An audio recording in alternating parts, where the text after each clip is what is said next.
Hey guys, JR. Welcome back to my channel. Doing something a little bit different today. Turn the camera around, let you guys see my face. I know I'm not the best person to look at, but I can't really do anything about this. So, if you guys want me to spin it back around for next video, let me know. If you guys want to keep seeing the other side, I'll keep it this way. So, just message me down below. Friend me on Facebook, message me on there, or follow me on Instagram. The links will be down in the description below. So, hopefully you guys subscribe if you guys like what I do. If you guys know anybody that's interested in this kind of stuff, let them know about me. Share me. I'm trying to get to 10,000 subscribers right now, and right now I'm at 7,000. So thank you all for everybody that supported me. Those of you that have friended me on Facebook, all the positivity, awesome stuff. I couldn't have gone to where I am now without you guys. So go ahead and support me if you guys are able to. All right. Got my dogs here. I'm in my truck. I'm back in Augusta, Georgia. I had drill this weekend, and my dogs are pretty much tuckered out. I let them run around outside because yesterday it was raining pretty hard. I'm back at the lakes, so yeah. I was gonna do a video outside, but nature is not agreeing with me right now. There was an argument with two crows and a fox outside. I was doing a video. I was out on a picnic bench, and the crows started chasing the fox. The fox was just going sprinting across the beach and ran away. But the crows decided to hover above me on the trees and just would not shut up. So I'm back in here. Anyways, today's the 5th of December. Yesterday was the 4th. Very important day for me because last year was the day that I decided to be full-time in my truck. I'm going to tell you guys the story prior to that. I don't think I know I told you guys the story of why I was doing this journey, but the story of how I got to that point, that decision, I don't think I told you guys, so I'll go ahead and start. I think it started early in November. Actually, let's start it back and recap. Since this is my 1-year anniversary, I'll just recap of what happened before then. So most of you guys probably haven't seen the rest of my videos, but I've been in active duty Army for about 10 years. Up until January 2015, I was a combat medic for 4 years with 25th Infantry Division. If you guys are curious, I was with 3rd Brigade, 3rd Squadron, 4th U.S. Cavalry. And I served with Charlie Troop, 1st deployment, and then Alpha Troop, 2nd deployment. And yeah, after that, did 2 deployments with them. 2nd deployment, I got wounded by an anti-tank grenade. If you haven't seen one yet, research, stop what you're doing, pause this, open up another YouTube page and look up RKG-3 grenade.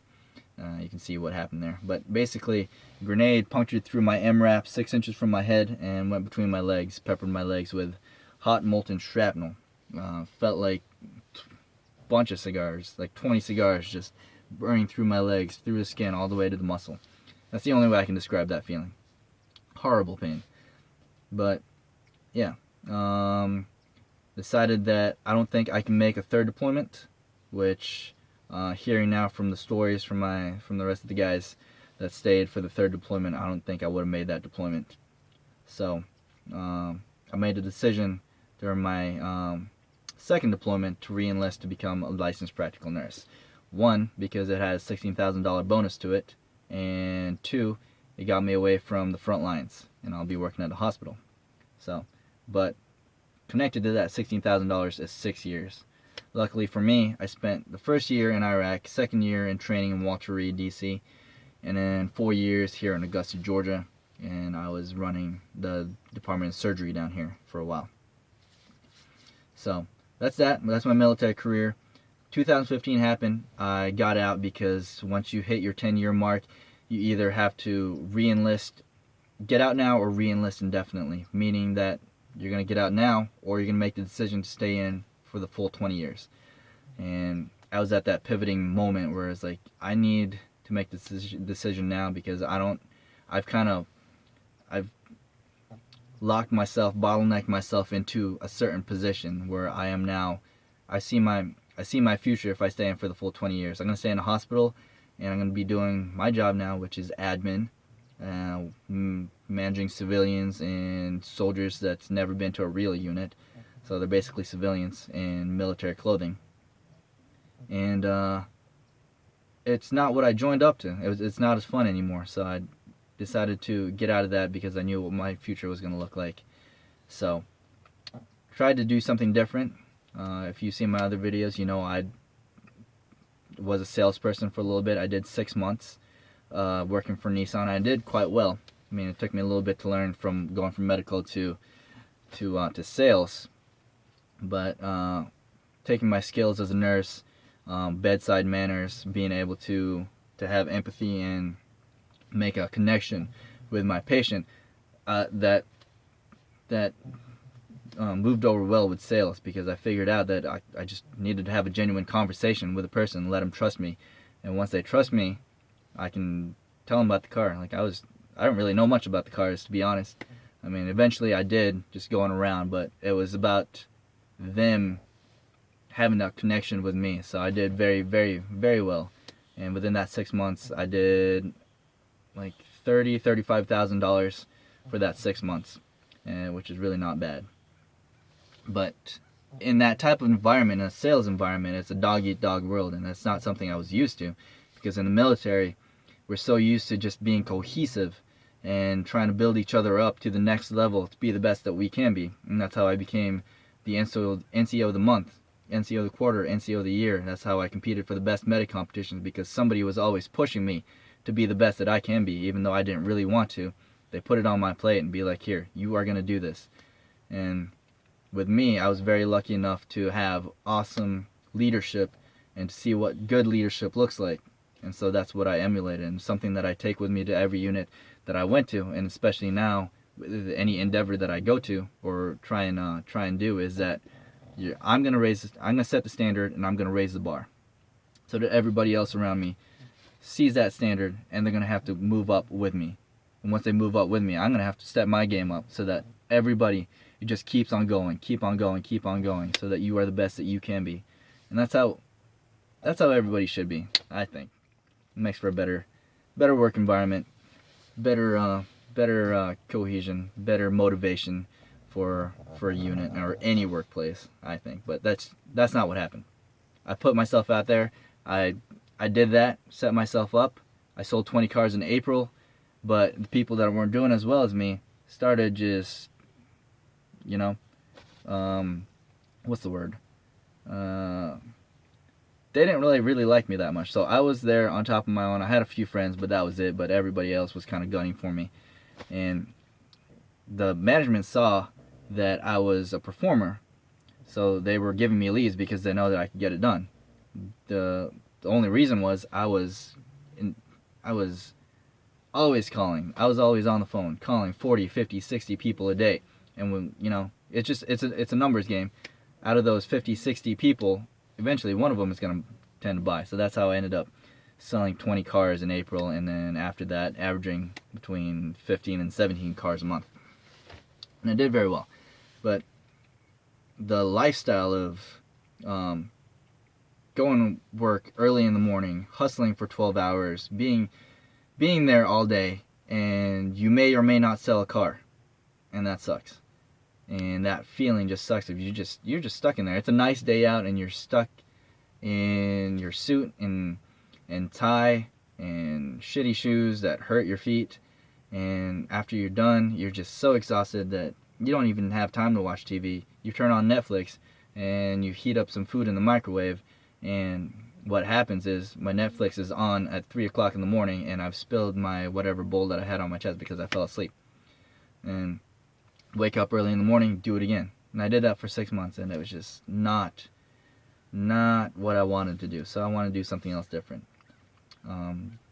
July came around, and that's when the VA gave me my VA benefits, my VA disability rating, and very lucky to have been blown up in Iraq. I say that because I wouldn't be given the opportunity to to travel like I do now because I wouldn't have my rating. It sucks that I got blown up, but it is what it is. Some people, it's just like winning the lottery, I guess. I don't know. But I was able to make enough money where I didn't really have to work because I don't have any expenses. My rent was pretty low. All my vehicles were paid off, and I didn't really spend that much money. So yeah. So in August, I decided to go on a vacation, just to take a break because I was just burnt out. I was just gonna do like a 2-week little stint, or 3 weeks, whatever it was, but I never came back to that job. They were calling me back, and I just never came back. Just because I felt that freedom. You get that freedom. It's like, you know what, I can do whatever I want. I don't have to work anymore, blah, blah, blah. And I let it get to my head. And one of the dreams I always had as a young soldier, as a private specialist, even as a young sergeant was, and I know a lot of you guys can relate with me because you guys have been here in this position at 4:30, 5:30 in the morning, waking up because you stayed up too late last night, and getting up, trying to put your PTs on, getting in your car, especially when it's cold out, and driving to base because you need to be at formation at 6:30. But in Hawaii, I had to leave at 5 or 5:30, I forget what it was. But I had to leave at a certain time because I had to pass everybody else trying to get on base. There's about 7,000 soldiers trying to get on base to PT, and there's only 3 gates. So you can imagine the traffic jam that happens at like 6 o'clock in the morning. So you either leave super early, miss all the traffic, but then you're waiting in the parking lot for about an hour waiting for PT to start, or if you leave 5 minutes late, you're stuck in traffic for that hour and you're barely making it to PT. So you got to make that decision. And I remember just sitting in my car many days, many mornings, and just thinking, crap, I hate my life right now. I wish I was still in bed, and I wish I was a military spouse because I don't have to work and I can just sit at home and do nothing. And that was my dream. That was what I was going to do as a career when I got out of the military. That's what I told myself. So now I've finally had that chance. I was going to take a little break and just see what that life's about. So 2 weeks became 3 weeks, became 4 weeks, became 2 months of me just not doing anything except for sitting in bed all day watching daytime talk show hosts and Judge Judy. Gained 10 pounds, 20 pounds. I'm at 190 right now. I used to be 170. And it sucked. I mean, at the time I was just kind of content because I was just not wanting to do anything with my life. I've been kind of hustling all this point too. At that point in my life, I wanted to just take a moment, take a breather. But if you're gonna do that, don't take too long, or don't get caught up in that little bubble where you're just a blob. You get sucked up into that lifestyle, and then you're just a blob, and then you can't get out of it. And I remember basing my decisions for the day based on if I need to put pants on. If I need to go outside and go grocery shopping, I have to put pants on that day. And I'd think to myself, oh, my roommates aren't here, I can make mac and cheese without pants on. So that was that.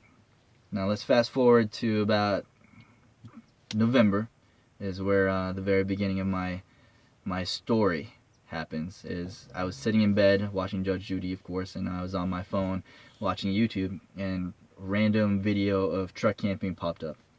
And I started watching it, and I was like, you know what, that's pretty cool. Because at the time I was making the decision whether or not to sell my Miata, my Xterra, or my truck. And I was probably going to go with the Xterra because my truck is a gas guzzler, and didn't really want my Miata anymore. And I needed something that can carry both my dogs, and the Miata couldn't do it. So the Xterra it was going to be until I saw the video and started researching truck camping and watched all the videos and thought to myself, you know what, I can do that. I need to go do something with myself right now besides sitting at home trying to save money by watching Judge Judy all day. So decided to sell the Xterra, sold the Miata, and started looking for a cap. And you know what, I was very lucky with this one too. I don't know if fate has aligned it, the universe has aligned, but the first day that I started shopping around on Craigslist for a truck cap, I found this same exact one, and it was on a second gen Dodge Ram single cab, and it was the same exact truck that Nigel is. So, and it's the first day that they posted that ad on Craigslist. So everything was kind of, it felt like it was meant to be. This is something that I was gonna do. This is something that I was gonna happen since obviously the stars aligned. So I drove 2 hours, paid $800 for it. I know that's a little bit pricey for a cap, but this is held up pretty well. And you know, not a lot of people have the hatch option or the door, which I do now.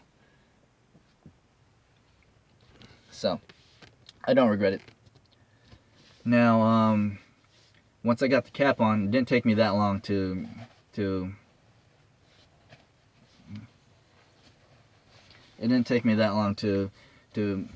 build the counter space, buy all the supplies. And if you remember in my very first video, I had thing after thing after thing after thing. I just filled it up with as much stuff as I could fit because I made a all-inclusive list for glamping, and I thought I needed everything, so that's what I did. Realized 3 months down the line, three months down the road, 6 months, that I didn't even touch any of that stuff. All this 12-volt crap that I had, didn't even touch it. So I started just getting rid of stuff, being more minimalistic. So that's one tip that I have for you guys starting out, is just think about what you absolutely need and then add on. Don't spend your money buying all this other crap that you think you'll need, because trust me, you're probably not even going to touch it and you're just going to waste your money. So yeah. So fast forward, got everything built, tested out my if you guys remember, I had that cooking rack thing that I had. I probably used that once. I think that was like really the only time I've used that one was when I was testing it out. Otherwise, it's still sitting underneath the thing. I just have it on there for really as a thing to take up space in there because it looks so empty in there right now. But yeah, I sold everything in my room to our newest roommate, because the place I was staying at was a 4-bedroom house, and the guy that was renting it out to us was kind of a pothead, and he let bills go. So we would go times without like water, we'd go times without electricity, and it sucked. So the roommates kept on like switching out one after the other, and it was my turn because I was getting sick of it. That's partly why I made that decision too, is because I was just getting sick of the situation, the living situation. So I want to get out of that. The new guy that came in just had an air mattress. He had the room right above me, and I remember he had a pit bull, and his dog popped the air mattress, and that was basically all he had was the air mattress. So lucky for him, I was making this decision, and so I decided to sell him my exclusive dorm room package deal for $600. That included my queen size bed, my TV, my dressers, my work desk, work chair, chairs, rug, whatever you name it, it's in there. I sold it to him for $600, and since his only possession of an air mattress was popped, he was very happy to take my package deal. So yeah, once that was sold, I really didn't have anything else. Everything I couldn't fit in my truck, I put into storage. And I told my landlord dude, hey, you know what? I'm gonna pay you this month's rent, but I'm heading out of here. And that was that. So hopped in Nigel. I remember getting this feeling of just being so happy. I haven't been this happy in so long. Just because I knew I was getting on an adventure, and I've been reading up on it. And there's a psychological reason you feel that way. It's the same feeling you get when you're buying new things. You know, you get that high of new car smell, getting a new TV, but instead of that feeling going away after your new TV is set in, your new car smell goes away. You know, that experience to me it's right now thinking about it, it still feels as if I was still living that day, and I can still feel the excitement I was feeling because I knew I could go anywhere I wanted, and I can do whatever I wanted, and nothing could stop me because there's nothing here in Augusta tying me now. And I remember thinking to myself, this is going to be a grand adventure. And it has been. It's been about a year now. I've gotten to see the whole East Coast, traveled down to Florida, to Key West, traveled across country, go see my family up in Washington, and see all these awesome sights, meet new people. One awesome thing that I've, is getting to see all my old friends again from the Army. Because, like I said, they're all strewn about the country, and I made it a point to hit as many of my friends as possible.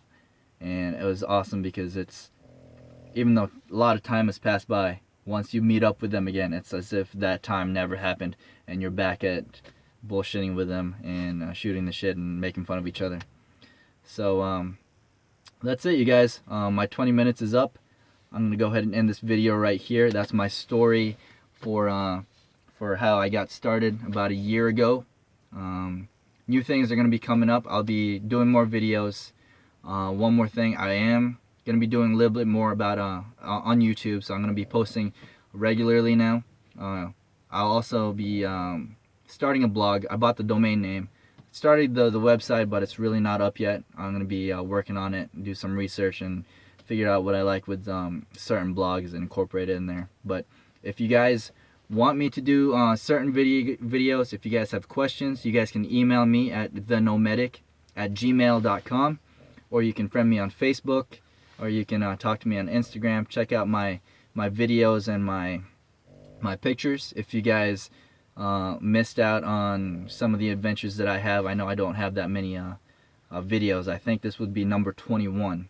So if you guys want to see the in-between moments between my videos, you guys can go on my Instagram at _Nomedic. The links for my Facebook, Instagram, and everything else will be in the description, so make sure you guys check it out. And once again, thank you all for subscribing and liking what I do, and please share.